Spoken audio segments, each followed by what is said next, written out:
안녕하십니까, 강영천입니다. 제가 저희들이 일반적으로 약국에 가서 의사의 처방전이 없이 살 수 있는 여러 가지 약들이 있죠. 그 약들이 육상에서 사용하면 비교적 안전하다는 것이 확인됐기 때문에 그렇게 약국에서 그냥 팔고 있습니다. 이런 약을 OTC 드럭, 즉 Over the Counter, 이게 처방 없이 그냥 약국에 가서 약사 카운터를 통해서 감기약 주세요, 진통제 주세요, 이렇게 살 수 있는 약을 이야기합니다.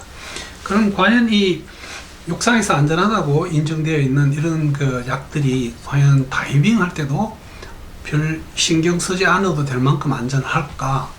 그래서 제가 그것을 준비하다가 보니까 어떤 이슈가 떠오르는가 하면 저희들이 수중에서 저희들 몸이 고압에 노출될 때 그때 그 효과가 증대되는 그런 약물들이 있습니다. 이런 약물들이 다이빙에는 적당하지 않은 그런 약으로 만들어줍니다. 그래서 오늘은 OTC 약물, 그리고 압력하에 약효가 증가하는 그런 약물들을 잘 섞어서 한번 설명을 드리겠습니다. 실제로 저희들이 굉장히 많은 약이 시중에 나와 있고요. 병원에서 의사의 처방을 꼭 받아야 되는 약이 전체 약의 5분의 3이 처방전 없이도 받을 수 있습니다. 그래서 약국 가서 달라고 하면 줍니다. 그만큼 처방전 없이 받을 수 있는 일반 약을 제약회사에서 더 많이 개발합니다. 많이 팔 수 있으니까요. 근데 문제는 거의 모든 약물이 내가 약을 복용하고 나면 내 혈중의 그 농도를 나타냅니다. 그 혈중 농도에 따라서 약효가 나타나는데, 내 몸이 고압 상태에 들어가게 되면 그 약효가 증대됩니다. 굉장히 중요한 사실입니다. 그래서 이 OTC 약물, 비처방 약물의 제일 큰 문제점은 누구나 쉽게 약국에서 구할 수 있는데, 문제는 그 약물에 대한 어떤 용량에 대한 제한이 없습니다. 물론 사용설명서에 잘 나와 있습니다. 그러나 내가 몸살이 나고 머리가 아파서 아스피린을 2알 먹었습니다. 1시간이 지나도 또 아픕니다. 또 2알 먹습니다. 예를 들면 이런 어리석은 짓을 하시게 되면 이것이 다이빙 할 때 문제를 일으킬 수 있습니다. 제가 꼭 굳이 아스피린 이야기를 해서 그런데 일반적으로 그렇다는 뜻입니다.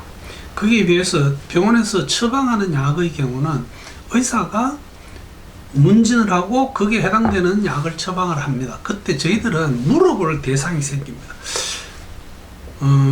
의사 양반, 내가 내일 이 상태로 다이빙이라는 걸 하는데 그게 물속에 들어가서 압력이 3기압, 4기압, 5기압까지 올라갈 수 있다. 이 약이 안전할까? 이렇게 상의를 할 수 있습니다. 그래서 더 안전하게 되는 거죠. 그래서 이 비처방 약물은 일반적인 상황에서 육상에서는 안전한 것으로 확인된 약물들입니다. 근데 이 비처방 약물에 대해서 조심해야 될 것은, 많은 약이 혼자 쓰면 안전한데 다른 약하고 혼합했을 때 이상한 부작용을 일으키는 경우가 흔히 있습니다. 이것도 굉장히 신경 써야 되고, 그 다음에 약물에 대한 용량을 누가 이렇게 제한하는 사람이 없습니다. 약사분들이 당연히 하루에 2알씩 3번까지 드세요라는 말을 합니다. 그러나 그것을 강제로 먹는 약을 뺏지는 못해요. 그래서 이 부분도 약을 먹는 본인이 신경 써서 조절해야 될 문제입니다. 그리고 다이버의 경우는 우리가 수중에 높은 압력 환경에 처해졌을 때 이 약이 부작용을 나타낼 수 있습니다. 그래서 일반적으로 그 다이버들이 특히 주의를 해야 되는 비처방 약물들은, 이게 약물이라고 할 수 있을지 모르겠지만 알코올입니다. 술, 그리고 항히스타민제, 비충혈 제거제, 주로 감기약들이죠. 기침약, 소염 진통제, 멀미약, 이런 약들이 다이버들에게 어떤 주의를 요하는 그런 약물에 속합니다. 우선 알코올, 술약입니다. 여러분들 그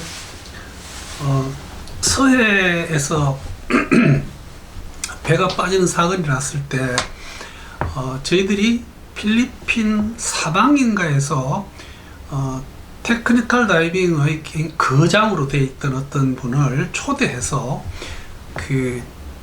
그분들에게 탐색을 시킨 적이 있습니다. 그 중에 한 분이 굉장히 유명한 테크니컬 다이버였죠.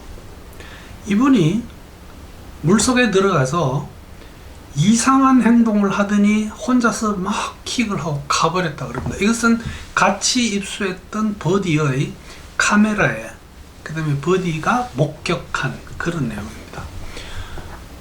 굉장히 술을 좋아하는 다이버로 이미 소문나 있었고, 이분 그 전날도 그 저희들 시체말로 떡이 되게 술을 드셨다고 해요. 이런 분이 수심 40, 50, 60m 내려가면서 굉장히 큰 영향을 받았을 것 같고, 그 이상한 행동을 아직도 이해를 못하고 아직도 그분을 찾아내지 못했습니다. 저희들이 소위 말하는 어떤 사회적인 음주자, 그 소셜 드링커, 특히 저희 집에 그 사장님은 다이빙 할 때 맥주 한 병, SMB 한 병을 굉장히 절개합니다. 소셜 드링크입니다. 그런데 오늘의 다이빙 마치고 내일 다이빙을 앞두고 오늘 떡이 되게 마시는 행동은 굉장히 조심해야 됩니다. 그것 때문에 술을 못 먹게 하는 겁니다. 술의 효과가 그 다음날 물속에 들어갔을 때 확 올라옵니다. 이것이 깊은 수심에 들어갔을 때 가스 마취와 상승작용을 나타내서 이거 사고 가끔 일으킵니다. 그래서 오늘 술을 많이 먹었으면 최소한 12시간 정도 휴식을 할 것을 권합니다. 그래야지 저희들 몸속에서 알코올 성분이 간을 통해 해독되고 콩팥을 통해서 배출되고 안전하게 다이빙을 할 수 있겠습니다. 12시간이면 하루 다이빙을 못 하시겠네요. 다이빙 다 끝내고 마지막 날 떡이 되십시오. 항히스타민제, 여기 제가 그 샘플로 지르텍이라는 약을 올려놨지만 실제 이 약은 항히스타민제 중에서는 그 졸음이 좀 작고 비교적 안전하고 좋은 약으로 알려져 있습니다. 항히스타민제는 주로 저희들이 알레르기가 있을 때, 뭐 비염이나 피부병이나 이런데 간지럽고 이럴 때 쓰는 약이고, 항히스타민제가 거의 대부분의 멀미약이 여기에 포함됩니다. 이 약이 히스타민이라는 어떤 저희 몸에서 생성되는 약물과 싸워서 그 정상을 호전시키지만, 경우에 따라서는 이 약을 먹으면 위산이 많이 나옵니다. 그 다음에 기관지에 있는 스무스 머슬, 그 근육에 이렇게 쪼그라들게 만듭니다. 협착이 올 수 있습니다. 모세혈관이 확장됩니다. 이런 어떤 부작용들이 약을 드셔보시면 느끼는 경우라면 이거 상당히 조심하셔야 됩니다. 그래서 그런 약들은 피해야 되겠죠. 그런가 하면 구강, 비강, 인두 이런 데 건조증을 나타냅니다. 심지어는 눈이 잘 보이지 않거나 졸리거나, 이 항히스타민제의 부작용 중에서 저희들이 수중 말고 육상에서 느끼는 가장 흔한 것이 바로 이 졸리는 현상이죠. 이 감기약 먹고 운전을 못하겠다. 이렇게 말씀하시죠. 그러면서 안정제 효과를 나타내고 어떤 분들은 우울증까지 나타냅니다. 이런 분들이 이런 약의 영향 하에서 다이빙을 한다. 이거 굉장히 신경 써야 됩니다. 비충혈 제거제, 코 막혔을 때 저희들이 코를 뚫어주는 약이죠. 이거는 혈관을 수축시켜서 일시적으로 코 막힘은 해소해 줍니다. 아주 유명한 약이 이 슈다페드, 이게 슈도에페드린이라는 약입니다. 이거도 부작용이 중추신경계를 흥분시키거나 사람을 신경질 내게 만들고 안절부절하고 경우에 따라서는 어지럽고 허약하고 심장의 박동이 빨라집니다. 이런 것들은 게다가 거의 대부분이 항히스타민제하고 같이 쓰게 됩니다. 그래서 이런 약을 드실 때는, 특히 다이빙 하실 때는 감기 때 먹으니까 약을 안 먹는 게 좋고, 감기 때니까 다이빙을 안 하는 게 좋겠습니다. 기침약입니다. 이 기침약은 대부분이 앞에 말씀드린 항히스타민제나 비충혈 제거제하고 같이 쓰죠. 감기 때니까요. 게다가 이 약물의 효과는 이 기도에서 필요한 점액이 나오는 양을 조절합니다. 많이 나오면 줄여주고요. 이것들도 구강이나 기도 여기에 이렇게 건조증을 나타내는 경우가 많이 있습니다. 특히 코데인이라고 하는 아주 유명한 마약이 있습니다. 기침에 굉장히 특효를 가집니다. 저희 장인어른이 건강하게 살아 계실 때 기침으로 2달을 고생했는데, 제가 이 코데인이라는 약을 처방해서 드렸다가 강수박 자네 명이네 이런 말을 들은 적이 있습니다. 왜 이 말씀을 제가 여기 포함시켰나 하면, 저희들이 기침 때문에 코데인을 먹으면 기침은 좋아집니다. 그러나 만에 하나 저희들이 그 약을 먹고 다이빙 했을 때는 마약의 효과가 증대되기 때문에 신경을 써야 됩니다. 소염 진통제입니다. 소염제고 진통제니까요, 저희들이 어떤 일정한 통증을 경감시켜주는 효과는 있겠죠. 그러나 이 약을 먹을 때 조심해야 될 것이 뭐냐 하면, 이 약을 먹음으로 인해서 이 통증의 원인을 저희들이 신경을 쓰지 않게 되는 경우가 있습니다. 제가 가끔 전화를 받고 감압병을 의심하시는 통증 환자에게 병원에 가서 챔버 치료를 받으라고 하는데, 가기 전에 이 진통제 좀 먹으면 안 돼요 라고 하는 경우가 있습니다. 효과가 좋은 진통제라면 약을 먹고 통증이 없어지니까 다이버분들이 병원으로 가지 않는 경우를 봤습니다. 그래서 통증약은 그 약을 먹음으로 인해서 증상이 좀 완화되더라도 반드시 병원에 가셔서 그 통증의 원인에 대해서 찾아내시고 또 거기에 해당되는 치료를 받으셔야 됩니다. 진통소염제의 좀 문제점 중에 하나가 항응고제요, 그 다음에 인슐린, 그 다음에 엔세이드라고 하는 비스테로이드성 소염 진통제에 대해서 부작용을 초래할 수 있습니다. 그래서 이런 약물을 쓰고 있는 분들의 경우는 진통제를 병합하지 않는 것이 더 안전합니다. 그리고 다이버들이 아주 자주 먹고 많이 먹게 되는 멀미약입니다. 이건 대부분이 항히스타민제가 주 원인입니다. 제일 바람직한 것은 의사의 권고를 받아서 드는 게 좋습니다. 약물 중에서 특히 이 멀미약 중에는 다른 약물과 혼합했을 때 그 혼합에 의한 부작용을 나타내는 경우가 흔히 있기 때문에 이 멀미약은 자기한테 잘 듣는 약을 찾아내시는 게 좋고, 이 멀미약을 먹었을 때는 항히스타민제가 주는 모든 부작용을 똑같이 겪을 수가 있습니다. 이 약을 먹고 사람이 판단 장애가 일으키면, 예를 들어서 깊은 수심에서 가스 마취, 흔히 말하는 질소 마취를 더 빨리 오게 할 수도 있고 더 길게 연장을 시킬 수도 있기 때문에 그렇습니다.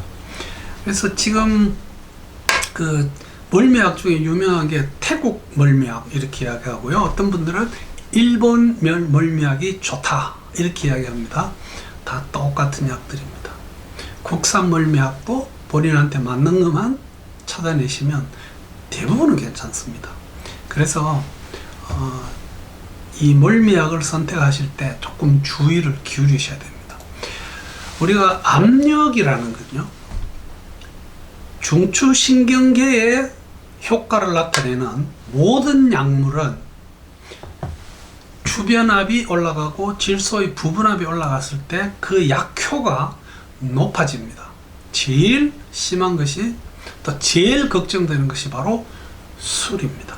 혈중 알코올 농도가 수심을 타면 탈수록 더 올라가면서 사고를 일으키는 경우가 있습니다. 그래서 이런 것들을 저희들이 감안했을 때 꼭 지켜주셨으면 하는 수칙 중에, 약을 사시면 사용 설명서를 꼼꼼하게 읽으셔야 됩니다. 용량에 대한 거, 부작용에 대한 거, 특히 다른 약과 혼합했을 때 어떤 부작용이 있는지 약물 사용 설명서에는 잘 나와 있습니다.